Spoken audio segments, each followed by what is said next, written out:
Hello guys, welcome to my channel maths radiation.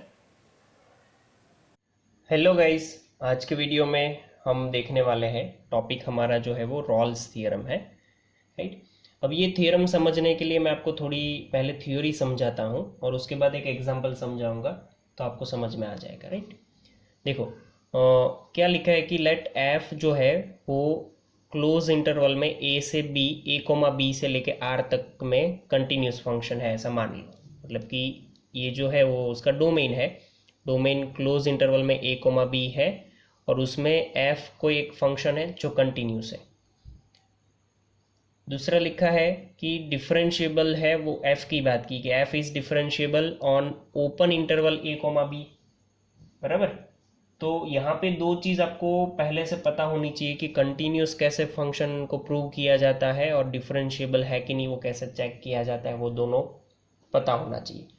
अब ये दोनों अगर नहीं पता है तो आपको सबसे पहले ये दोनों को रिवाइज करना है कि कोई भी फंक्शन को कंटिन्यूस कैसे प्रूव किया जाता है, कंटिन्यूस फंक्शन का अलजेब्रा क्या है, कंटिन्यूस फंक्शन में और कौन सी प्रॉपर्टीज़ लगती है, उसके की पॉइंट्स क्या है, ये सारी चीज़ें आपको पता होनी चाहिए।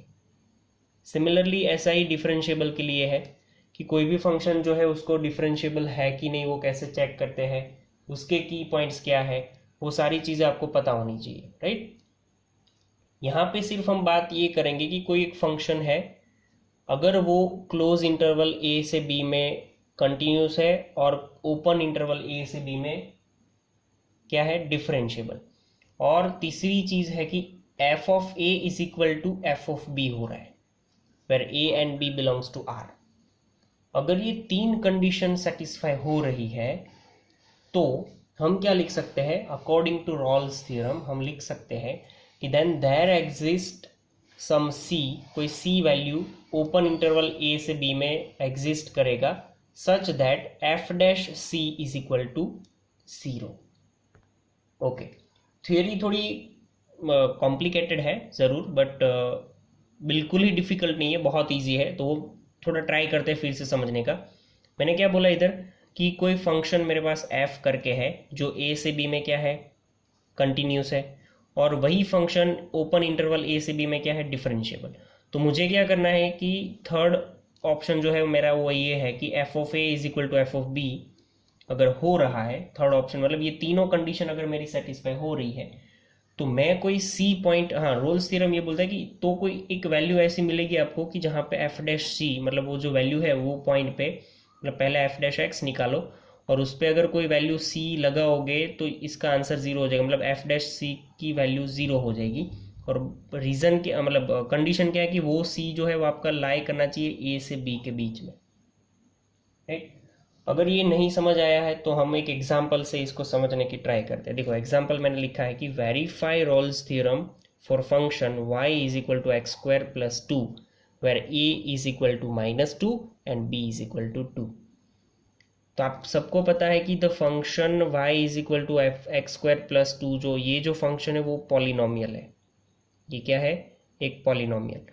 और मैंने जब कंटिन्यूस फंक्शन हमने स्टार्ट किया था बहुत ही बेसिक, तब मैंने बताया था कि एवरी पॉलिनोमियल फंक्शन जो है वो कंटिन्यूस होता है। राइट। और डिफरेंशिएबल के लिए भी हमने बात कर ली थी कि उसको डिफरेंशिएबल कैसे प्रूव किया जाता है, वो सारी चीज़ें हमने डिस्कस कर ली है वहाँ पे। बराबर। तो आपको अगर नहीं पता है तो पहले ये चेक करो कि कोई भी फंक्शन को कंटिन्यूस कैसे प्रूव किया जाता है, डिफरेंशिएबल कैसे प्रूव किया जाता है। राइट। ये चीज़ें आपको पता होनी चाहिए। अब देखो यहाँ पे मैंने वो कंटिन्यूस प्रूव करने का और डिफरेंशिएबल प्रूव करने का मैंने दिखाया नहीं है, क्योंकि मुझे पता है कि कोई कोई भी पॉलिनोमियल फंक्शन है वो कंटिन्यूस होता है उसके डोमेन में, एंड ये डिफरेंशिएबल भी है -2 से 2 के बीच में। रीज़न क्या है इसका, क्योंकि इसका एफ डैश एक्स निकालो। चलो एफ डैश एक्स इसका क्या हो जाएगा, 2x। अब 2x जो है वो इसके अंदर वैल्यू डालोगे आप, मतलब 2x जो है वो ये डोमेन के लिए डिफाइन है, उसमें कोई प्रॉब्लम नहीं है। -2 से 2 वैल्यू अंदर डालोगे तो इसमें कोई दिक्कत नहीं आएगी, मतलब डिफाइन ही रहेगा। राइट। तो उसमें हम नहीं जाते, मैंने सिर्फ लिख दिया इधर कि the function y is equal to x square plus two is continuous in -2 to 2 close interval and differentiable in -2 to 2 open interval.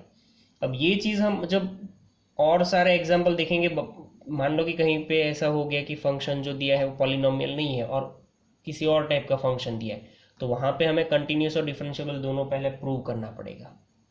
ठीक है, ओके। तीसरी कंडीशन थी कि F of A is equal to F of B भी होना चाहिए। तो ये F of A is equal to F of B क्या है, एफ ऑफ बी की वैल्यू मतलब एफ ऑफ 2 की वैल्यू मुझे 6 मिली, एफ ऑफ -2 की वैल्यू भी 6 मिली।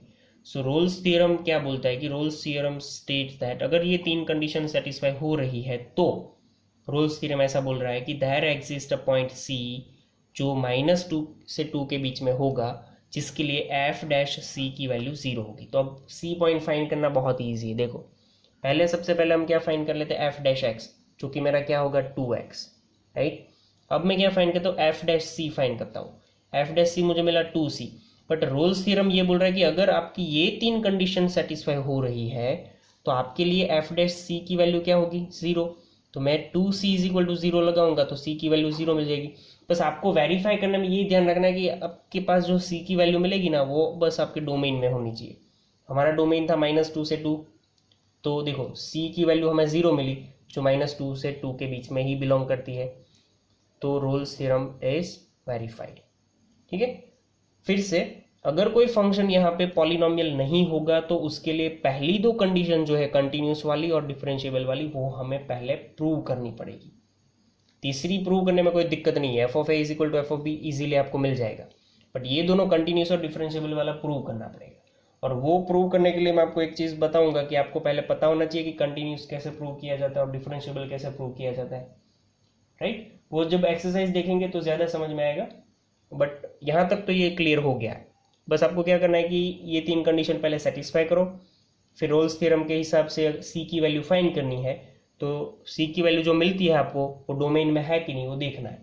अगर सी की वैल्यू डोमेन में नहीं आती है तो रोल्स थ्योरम सेटिस्फाइड नहीं हो रहा है, वेरीफाइड नहीं हो रहा है। ठीक है, थैंक यू। तो गाइज थैंक यू।